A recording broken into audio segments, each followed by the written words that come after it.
2011-র 11ই March Tohoku tsunami হয়েছিল জাপানে। আমরা জানি কি ভয়ঙ্কর সুনামি, কি ভয়ঙ্কর ভূমিকম্প হয়েছিল। 11ই মার্চ 2011-র কয়েকদিন পরেই 19শে মার্চ ছিল দোল পূর্ণিমা। এবং পূর্ণিমা তিথিতে আমরা জানি যে চন্দ্রের একটা প্রভাব থাকে, সেখান থেকে জলোচ্ছ্বাস হয়। তো ওই পূর্ণিমার জলোচ্ছ্বাসের একটা প্রভাব আমরা দোল পূর্ণিমার 7-8 দিন আগেই পেয়েছিলাম। 2026-এ 3rd মার্চ দোল পূর্ণিমার দিনেই আমরা বিশেষ একটা পূর্ণগ্রাস চন্দ্রগ্রহণ পাচ্ছি, টোটাল লুনার এক্লিপস। এবং কালপুরুষের রাশিচক্রে সংগঠিত থাকছে কালসর্পযোগ, তার মধ্যে থাকছে মঙ্গল রাহু অঙ্গারক যোগ কালসর্পযোগের অ্যাক্সিসে। এবং এই মঙ্গল D9-এ নবাংশ চার্টে থাকছে বৃশ্চিকে। সুতরাং যথেষ্ট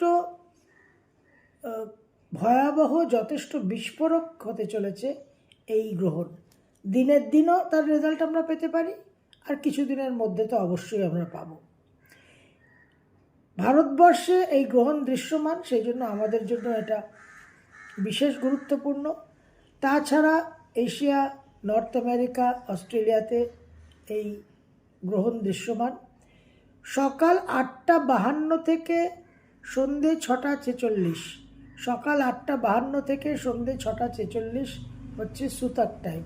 এই সময় কিন্তু কিছু রেস্ট্রিকশনস আমাদের পালন করা দরকার, বিশেষ করে যারা গর্ভবতী, যারা বয়স্ক, যারা অসুস্থ। এবং আহার গ্রহণ না করাটাই কিন্তু উচিত হবে। যদি আহার গ্রহণ করতে হয় এই সময়ের মধ্যে, তাহলে একটু তুলসী পাতা দিয়ে কিন্তু আহারটা গ্রহণ করবেন। এটা অত্যন্ত গুরুত্বপূর্ণ একটা গ্রহণ।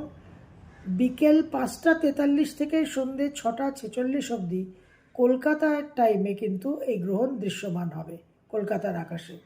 তো এটা ভেরি ভেরি ক্রিটিক্যাল। এটা নিয়ে আমরা বিস্তারিত আলোচনা করব। আজকে আপনাদের জাস্ট কিছু টাইমিং জানিয়ে দিলাম, এবং 2011-র যে সুনামি হয়েছিল তার সঙ্গে যে একটা কানেকশন আমরা পাচ্ছি সেটা সম্বন্ধেও কিন্তু আপনাদের অবগত করলাম।